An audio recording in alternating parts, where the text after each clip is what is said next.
அமரர் கல்கியின் சிவகாமியின் சபதம் பாகம் 3 27ஆம் அத்தியாயம். வெற்றி வீரர். சோழ நாட்டைச் சேர்ந்த திருவெண்காடு என்னும் கிராமம் திமிழோகப்பட்டுக் கொண்டிருந்தது. பல்லவ சாம்ராஜ்யத்தின் குமார சக்கரவர்த்தி நரசிம்மவர்மர் அன்று அந்த கிராமத்துக்கு விஜயம் செய்யப் போகிறார். தம் ஆருயிர் தோழரான வீர தளபதி பரஞ்சோதியையும் அழைத்து வரப்போகிறார் என்னும் செய்தி வந்ததிலிருந்து அந்த ஊரார் யாரும் பூமியிலேயே நிற்கவில்லை. 2 நாளைக்கு முன்பு பாண்டிய சைனியத்துக்கும் பல்லவ சைனியத்துக்கும் கொள்ளிடக்கரையில் நடந்த பெரும் போரை பற்றி அந்த கிராமவாசிகள் கேள்விப்பட்டிருந்தார்கள். பாண்டியன் ஜெயந்தவர்மன் தோல்வியடைந்து புறமுதுகிட்டு ஓடியதை பற்றியும் அறிந்திருந்தார்கள். அந்த யுத்தத்தின் காரணமாக கொள்ளிட நதியின் தண்ணீர் பிரவாகம் இரத்த வெள்ளமாக மாறி ஓடியதை நேரில் பார்த்தவர்கள் வந்து அவர்களுக்கு தெரிவித்திருந்தார்கள். பாண்டிய சைனியம் பல்லவ சைனியத்தை விட பெரியது என்பதும், மாமல்லர் பரஞ்சோதி இவர்களின் வீர சாகச செயல்களினாலேயே பாண்டிய சைனியம் தோல்வியடைந்து சிதறி ஓடியது என்பதும் எல்லாரும் அறிந்த விஷயங்களாயின. அப்பேற்பட்ட வீராதி வீரர்கள் வருகிறார்கள் என்றால் அந்த கிராமவாசிகள் தலை தெரியாத ஆனந்தத்தில் மூழ்கியிருந்ததில் வியப்பு ஒன்றுமில்லையல்லவா? ஏற்கனவே அந்த கிராமவாசிகளுக்கு இன்னொரு வகை அதிர்ஷ்டம் கைகூடியிருந்தது. 10 தினங்களுக்கு முன்பு திருநாவுக்கரசர் பெருமான் அவ்வூருக்கு விஜயம் செய்து சைவ திருமடத்தில் எழுந்தருளியிருந்தார்.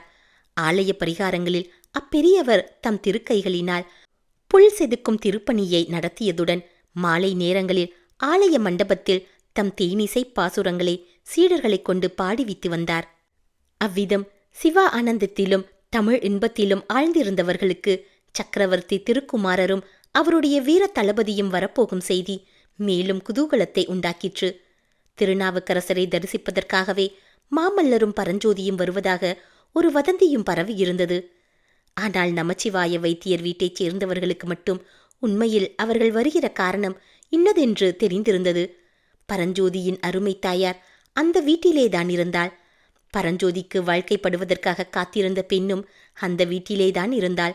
அப்படி இருக்கும்போது தளபதி பரஞ்சோதியும் அவருடைய தோழரும் திருவெண்காட்டுக்கு வருவதற்கு வேறு காரணம் எதற்காக தேட வேண்டும்? எனவே அந்த கிராமத்தில் மற்ற எந்த வீட்டையும் விட நமச்சிவாய வைத்தியரின் வீட்டிலே குதூகலமும் பரபரப்பும் அதிகமாயிருந்ததென்று சொல்ல வேண்டியதில்லையல்லவா?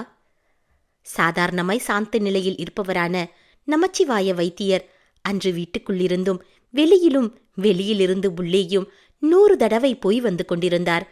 அவருடைய மனையாள் தன் மகள் உமையாளை ஆடை ஆபரணங்களால் அலங்கரிப்பதில் அன்று காட்டிய சிரத்தை அதற்கு முன் எப்போதும் காட்டியதில்லை. உமையாளின் தம்பியும் தங்கைகளும் அவளை பரிகாசம் செய்வதில் மிகவும் தீவிரமாயிருந்தார்கள். உமையாளின் உள்ளமோ பெரும் புயல் அடிக்கும் போது கொந்தளித்து அலைவீசும் கடலை ஒத்திருந்தது. பரஞ்சோதியின் அன்னை கண்ணீரும் கம்பளையுமாய் தன் ஏக புத்திரனை எதிர்பார்த்து வண்ணம் இருந்தாள். இங்கு இப்படி இருக்க திருவெண்காட்டுக்கு ஒரு யோசனை தூரத்தில் வந்து கொண்டிருந்த மாமல்லர் பரஞ்சோதி இவர்களுக்குள்ளே மாமல்லரிடமே உற்சாகம் அதிகம் காணப்பட்டது. பரஞ்சோதியின் முகத்தில் சோர்வு அதிகமாயிருந்ததுடன் அவருடைய குதிரை அடிக்கடி பின்னால் தங்கிற்று. அவரை மாமல்லர் அவ்வப்போது பரிகாசம் செய்து விரைவுபடுத்தினார். இது என்ன தளபதி, உம்முடைய குதிரை ஏன் இப்படி பின்வாங்குகிறது? உம்முடைய அவசரம் அதற்கு தெரியவில்லையா என்ன? குதிரைகளை வேண்டுமானால் மாற்றிக்கொள்ளலாமா என்றார். உம்முடைய முகம் ஏன் இப்படி இருக்கிறது? இதென்ன, நீர் உம்முடைய காதலியை காணப்போகிறீரா அல்லது கொலைக்களத்துக்குப் போகிறீரா? பயப்படாதீர், நான் நல்ல வார்த்தை சொல்லி உம்மையால் உம்மை அதிகமாக கண்டிக்காமல் பார்த்துக் கொள்கிறேன் என்று கேலி செய்தார். பொறுத்து பார்த்து கடைசியில் பரஞ்சோதியால் பொறுக்க முடியாமல் போகவே அவர் கூறியதாவது: ஐயா, என்னுடைய மனநிலையை அறிந்து கொள்ளாமல் பொன்னில் கோலிடுவது போல் பேசுகிறீர்கள். உண்மையாகவே எனக்கு இங்கு வருவதற்கு விருப்பமில்லை. நீங்கள் வற்புறுத்திய போது இணங்கிவிட்டேன்.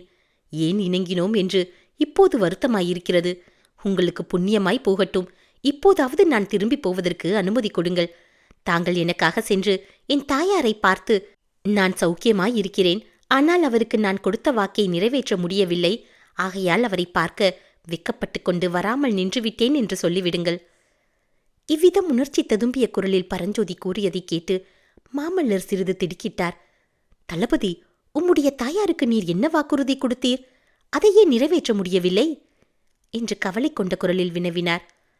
பிரபு, எதற்காக நான் பிறந்த ஊரையும் வீட்டையும் விட்டு கிளம்பினேன் என்று தங்களுக்கு சொன்னேனே, அது ஞாபகம் இல்லையா? என்னுடைய மாமன் நமச்சிவாய வைத்தியர் தம்முடைய மகளை கல்வி கேள்விகளில் சிறந்த உமையாலே நிரட்சரகுட்சியான எனக்கு கட்டிக் கொடுக்க விருப்பப்படவில்லை. அதற்காக கல்வியர் கரையில்லாத காஞ்சி மாநகருக்கு போய் வாசீக பெருமானின் திருமடத்தில் சேர்ந்து படித்து சகலகலா வல்லவனாக திரும்ப வேண்டும் என்ற எண்ணத்துடன் புறப்பட்டேன். ஆனால் நடந்தது என்ன? போனது போலவே நிரட்சரகுட்சியாகத்தான் திரும்பி வந்திருக்கிறேன். திருநாவுக்கரசு பெருமானை கண்ணாலே கூட பார்க்க முடியவில்லை என்று பரஞ்சோதி சொல்லி வந்தபோது நரசிம்மவர்மர் கலகலவென்று சிரித்தார். பல்லவகுமாரா, தங்களுடைய சிரிப்பு என் உள்ளத்தில் நெருப்பாய் எரிகிறது. வடக்கு போர் முனையிலிருந்து சக்கரவர்த்தி என்னை தங்களிடம் அனுப்பிய போது தங்களை எனக்கு கல்வி கற்பிக்கும்படியாக சொல்லி அனுப்பினார். ஆனால் தாங்கள் எனக்கு கல்வி கற்பிக்கவும் இல்லை, நானாக ஏட்டை கையில் எடுப்பதற்கும் விடவில்லை. எப்போதாவது சிறிது நேரம் கிடைத்தால் அந்த நேரத்தில் ஆயனரின் குமாரியைப் பற்றி பேசி பொழுதை போக்கிவிட்டீர்கள். இந்த ராஜகுலத்தினரைப் போல் சுயநலக்காரர்களை நான் கண்டதே இல்லை என்று சோகம் ததும்பிய குரலில் பரஞ்சோதி சொல்ல, அதை கேட்ட குமார சக்கரவர்த்தி இன்னும் உரத்த சத்தத்துடன் சிரித்தார். மாமல்லரும் பரஞ்சோதியும் திருவெண்காட்டை அடைந்தபோது கிராமத்தின் முகப்பில் அவர்களுக்கு சிறப்பான வரவேற்பு காத்திருந்தது. அப்போது மாமல்லருக்கு 300 நாள் மண்டபப்பட்டு கிராமத்தில் நிகழ்ந்த வரவேற்பு காட்சியும் அன்று ஆயனரும் சிவகாமியும் முக்கியமாக வரவேற்புக்குரியவர்களாக இருந்ததும் தம்மை இன்னார் என்று தெரிவித்துக் கொள்ளாமல் அவர்களை பின்தொடர்ந்து சென்றதும் ஞாபகம் வந்தன. ஆஹா, அதற்கு பிறகு எத்தனை எத்தனை சம்பவங்கள் நிகழ்ந்து விட்டன. இதற்குள்ளாக கண்ணபிரான் மண்டபப்பட்டு கிராமத்துக்குச் சென்று கொள்ளிடக்கரை சண்டையை பற்றியும் பாண்டியன் புறமுதுகிட்டு ஓடியதை பற்றியும் சொல்லியிருப்பான். சிவகாமி எவ்வளவு மகிழ்ச்சி அடைந்திருப்பாள்! எவ்வளவு ஆர்வத்துடன் தம்முடைய வருகையை எதிர்பார்த்து கொண்டிருப்பாள்! இந்த தடவை அவளும் மற்ற கிராமவாசிகளுடனே வந்து தம்மை வரவேற்பாளா? மாமல்லர் இத்தகைய மனோராஜ்ய பகற்கனவுகளில் ஈடுபட்டிருந்த சமயத்தில், குமார சக்கரவர்த்தி நரசிம்ம பல்லவேந்திரர் வாழ்க! கங்க மன்னனையும் மதுரை பாண்டியனையும் போரில் புறங்கண்ட வீர மாமல்லர் வாழ்க! வீராதி வீரர் தளபதி பரஞ்சோதி வாழ்க! என்பது போன்ற ஆகாசமளாவிய கோஷங்கள் அவருடைய பகற்கனவுகளை கலைத்து திருவெண்காட்டு கிராமத்துக்குள் அவர்கள் வந்துவிட்டதை தெரியப்படுத்தின. 27ஆம் அத்தியாயம் நிறைவு பெற்றது. 28ஆம் அத்தியாயம் பட்டிக்காட்டு பெண். வரவேற்பு வைபவங்கள் எல்லாம் முடிந்த பிறகு நமச்சிவாய வைத்தியரின் வீட்டுக்குள்ளே மாமல்லரும் பரஞ்சோதியும் பிரவேசித்தார்கள். பல்லவ சாம்ராஜ்யத்தின் குமார சக்கரவர்த்தி திடீரென்று தங்கள் சின்னஞ்சிறிய இல்லத்துக்குள் பிரவேசிக்கவே அந்த வீட்டார் எல்லோரும் இன்னது செய்வதென்று தெரியாமல் திகைத்து நின்றார்கள். தளபதிக்குரிய வீர உடை தரித்திருந்த காரணத்தினால் பரஞ்சோதியை நிமிர்ந்து பார்த்து பேசக்கூட அவர்களுக்கு கூச்சமாயிருந்தது. பரஞ்சோதிக்கோ அதைவிட கூச்சமாயிருந்தது. கூடத்தில் போட்டிருந்த ஆசனம் ஒன்றில் யாரும் சொல்லாமல் தாமே மாமல்லர் உட்கார்ந்து கொண்டு சுற்றும் முற்றும் பார்த்தார். நிலைமையை ஒருவாறு அறிந்து கொண்டார். கண்களில் கண்ணீர் ததும்ப நின்ற மூதாட்டிதான் பரஞ்சோதியின் தாயார் என்று யூகித்து தெரிந்து கொண்டு, எங்கள் வீர தளபதியை பெற்ற பாக்கியசாலியான தாயை தரிசிக்க வேண்டும் என்று எனக்கு எவ்வளவோ ஆவலாயிருந்தது. அந்த பாக்கியம் இன்று கிட்டிற்று என்று சொல்லிவிட்டு பரஞ்சோதியை பார்த்து, தளபதி, இது என்ன? அன்னைக்கு நமஸ்காரம் செய்யும். தொண்டை மண்டலத்துக்கு போனதால் மரியாதை கூட மறந்து போய்விட்டதென்றல்லவா நாளைக்கு எல்லோரும் குறை சொல்வார்கள் என்றார். உடனே பரஞ்சோதி முன்னால் சென்று அன்னையின் பாதங்களில் நமஸ்காரம் செய்தார். நமஸ்கரித்த குமாரனை வாரி எடுத்து உச்சி முகர வேண்டும் என்ற ஆசை அந்த அம்மாளுக்கு எவ்வளவோ இருந்தது. ஆனால் குமார சக்கரவர்த்தி அங்கு வீற்றிருந்ததும் தன் குமாரன் போர்க்கள உடை தரித்திருந்ததும் அவளுக்கு தயக்கத்தை உண்டு பண்ணிற்று. பிறகு நமச்சிவாய வைத்தியருக்கும் பரஞ்சோதி நமஸ்காரம் செய்துவிட்டு திரும்பி வந்து மாமல்லரின் பக்கத்திலே அமர்ந்து உச்சி மூட்டை பார்த்தார். நமச்சிவாய வைத்தியர் மாமல்லரை நோக்கி, இந்த குடிசைக்கு தாங்கள் வந்தது எங்களுடைய பாக்கியம் என்றார். மாமல்லர் அவரை நோக்கி, ஓஹோ, நமச்சிவாய வைத்தியர் என்பது தாங்கள்தானோ? தங்களுக்கு ஓர் எச்சரிக்கை செய்ய விரும்புகிறேன். தங்கள் குமாரி என் சிநேகிதரை ரொம்பவும் பயப்படுத்தி வைத்திருக்கிறாள் போலிருக்கிறது. அதோ அந்த கதவண்டே நிற்பதுதானே தங்கள் புதல்வி? பார்த்தால் வெகு சாதுவாக தோன்றுகிறாள். ஆனால் பல்லவ சைனியத்தின் தலை சிறந்த தளபதியை, வாதாபியின் யானைப்படையை சிதறடித்த தீரரை, கங்கன் நாட்டனையும் பாண்டியராஜனையும் புறமுதுகிட செய்த மகா வீரரை ரொம்பவும் பயப்படுத்தியிருக்கிறாள். இனிமேலாவது அப்படியெல்லாம் செய்ய வேண்டாம் என்று தங்கள் குமாரியிடம் சொல்லுங்கள். பரஞ்சோதியை இங்கே அழைத்து வருவதற்கு நான் என்ன பாடுபட வேண்டியிருந்தது தெரியுமா?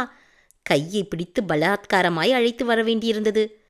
அம்மா, தாங்களே கேளுங்கள். தங்கள் புதல்வர் இங்கே வரமாட்டேன் என்று பிடிவாதம் பிடித்தாரா இல்லையா என்று கேளுங்கள் அம்மா என்று மாமல்லர் கூறியபோது பரஞ்சோதியின் அன்னை மகனை அன்பும் கர்வமும் ததும்பிய கண்களினால் பார்த்து, குழந்தாய், மாமல்ல பிரபு சொல்வது உண்மையா? எங்களை எல்லாம் வந்து பார்க்க உனக்கு பிடிக்கவில்லையா என்றாள்.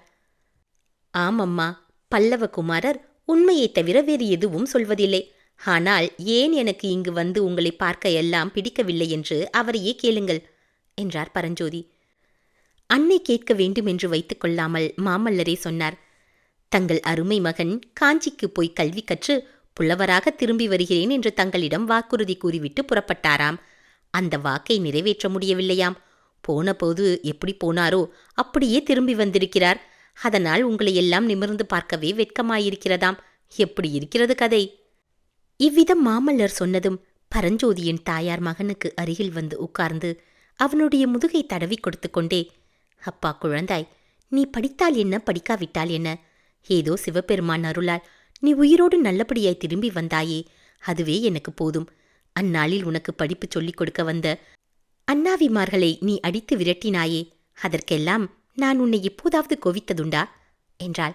இதை கேட்ட மாமல்லர் சிரித்துக்கொண்டே சொன்னதாவது, என்ன என்ன உபாத்தியார்களை அடித்து விரட்டினாரா உங்கள் மகன்? நல்ல வேளை நான் பிழைத்தேன். இந்த சாது பிள்ளைதான் என்னை தனக்கு படிப்பு கற்றுக் கொடுக்கும்படி தொந்தரவு செய்தார். அவர் சொல்லுவது உண்மை என்று எண்ணிக்கொண்டு நான் பாடம் கற்பிக்க ஆரம்பித்திருந்தேனானால் என்னையும் அப்படித்தானே அடித்து துரத்தியிருப்பார். பிழைத்தேன் என்று சொல்லி மீண்டும் சிரித்தார் நரசிம்மவர்மர். பரஞ்சோதி அவரை பரிதாப நோக்குடன் பார்த்து கூறினார், பிரபு, இது ஏதோ சிரிப்பதற்குரிய விஷயமாக நினைக்கிறீர்கள். உண்மையில் அப்படியல்ல. காக்கைக்கு தன் குஞ்சு பொன் குஞ்சு. ஆகையால் என் தாயார் நான் கல்வி கல்லாமல் திரும்பி வந்திருப்பதை பொறுக்கிறாள். ஆனால் என் மாமாவை கேளுங்கள். படிப்பில்லாத இந்த மூடனுக்கு அவர் தமது மகளை கட்டிக் கொடுப்பாரா என்று கேளுங்கள். நமச்சிவாய வைத்தியரும் அந்த பரிகாச பேச்சில் கலந்து கொள்ள எண்ணி, என்னை கேட்பானேன், கல்யாணம் பண்ண போகிற பெண்ணையே கேளுங்களேன், அவளுக்கு சம்மதமாயிருந்தால் எனக்கும் சம்மதம்தான் என்றார். அச்சமயம் ஏதோ கதவு திறந்த சத்தம் கேட்கவே எல்லோரும் அந்த பக்கம் நோக்கினார்கள். உமையாள் கதவை திறந்து கொண்டு உள் அறைக்கு போய்க் கொண்டிருந்தாள். எல்லோரும் சேர்ந்து பரிகாசம் செய்தால் குழந்தை என்ன செய்வாள் என்று உமையாளின் தாயார் முணுமுணுத்தாள்.